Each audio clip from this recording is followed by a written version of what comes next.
है। अब सवाल ये है कि ये वो क्या होता है, इंडेक्स क्या होता है, इंडेक्स नंबर क्या है, इंडेक्स का सिस्टम क्या है।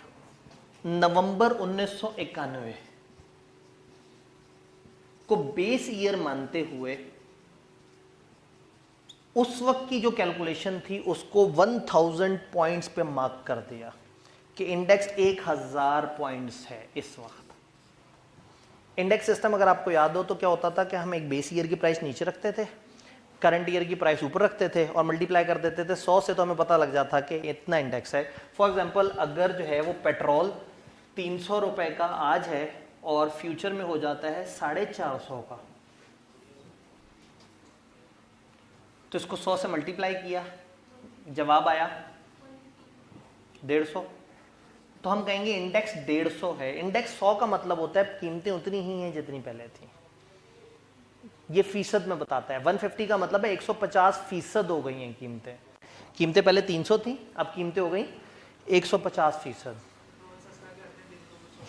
पेट्रोल सस्ता कर दें, चलिए ये डॉलर लगा लेते हैं, डॉलर तो नहीं है ना खरीदते आप लोग, तो 300 का डॉलर 450 का कर देते हैं। तो इंडेक्स नंबर इस तरह से काम करता है। तो 1991 नवंबर की जो प्राइसेस थी उसको बेस बनाया। उस दिन मार्केट में जितनी ट्रेडिंग हुई, ये क्या करते हैं, ये top 100 companies KSE 100 index, market की 100 टॉप कंपनी जो तकरीबन 90% से ज्यादा ऑफ द ट्रेडिंग को रिप्रेजेंट करती हैं, उन सबके उस वक्त के क्या ट्रेडिंग थी वर्सेस आज की क्या ट्रेडिंग है। उस वक्त की नवंबर 1991 में जितनी भी ट्रेडिंग हुई उसको कह दिया 1000 पॉइंट्स। तो अगर आज मार्केट 64,000 पॉइंट्स पे है तो इसका मतलब है नवंबर 1991 वाले दिन मार्केट की जितनी वर्थ थी इस वक्त उसकी 64 गुना वर्थ हो चुकी है। अब वर्थ कैसे निकलती है, वर्थ निकालने के भी 2-3 तरीके हैं। एक तरीका यह है कि उस दिन कितने शेयर्स के अंदर ट्रेडिंग हुई। दूसरा आप देखते हैं कि कंपनियों की शेयर प्राइस पकड़ के फ्री फ्लोट से मल्टीप्लाई कर देते हैं। MFA में आप जाएंगे तो थोड़ा सा आपको फ्री फ्लोट का भी कॉन्सेप्ट समझ आएगा। फ्री फ्लोट का मतलब है कि एक कंपनी के कितने शेयर मार्केट में अवेलेबल हैं जो लिए जा सकते हैं। तो फॉर एग्जांपल डे एंड पे मैं कहता हूं कि मार्केट में फर्ज करें 3 शेयर्स हैं, A, B और C।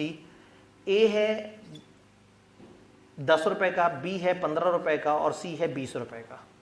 मैं कहता हूं A कंपनी के वो शेयर जो मार्केट में आ सकते हैं वो है 15 मिलियन। 15 मिलियन ये वो शेयर है जो मार्केट में आ सकते हैं, ये फ्री फ्लोट है। एक हो सकता है इस कंपनी के शेयर हो 25 मिलियन, लेकिन 5 मिलियन ब्लॉक हुए हुए हो किसी बैंक के पास, 2 मिलियन शायद गवर्नमेंट के पास सिक्योरिटी के तौर पर रखे हो, 3 मिलियन शायद स्पॉन्सर ने पकड़े हो और उनको ब्लॉक अकाउंट में डाल दिया हो और मना हुआ हो कि इसमें ट्रेडिंग नहीं हो सकती।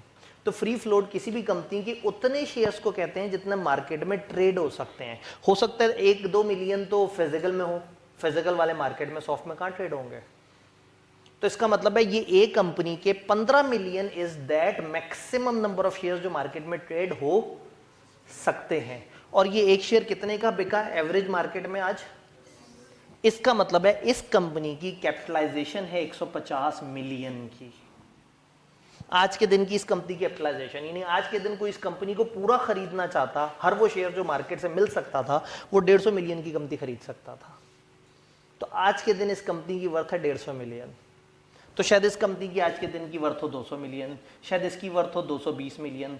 तो ये सारी कंबाइंड वर्थ हमने मिला के देखा कि कितनी बनी, हाँ जी 570 मिलियन आज की टोटल वर्थ है। तो हो सकता है उस दिन की टोटल वर्थ आई हो 70 मिलियन।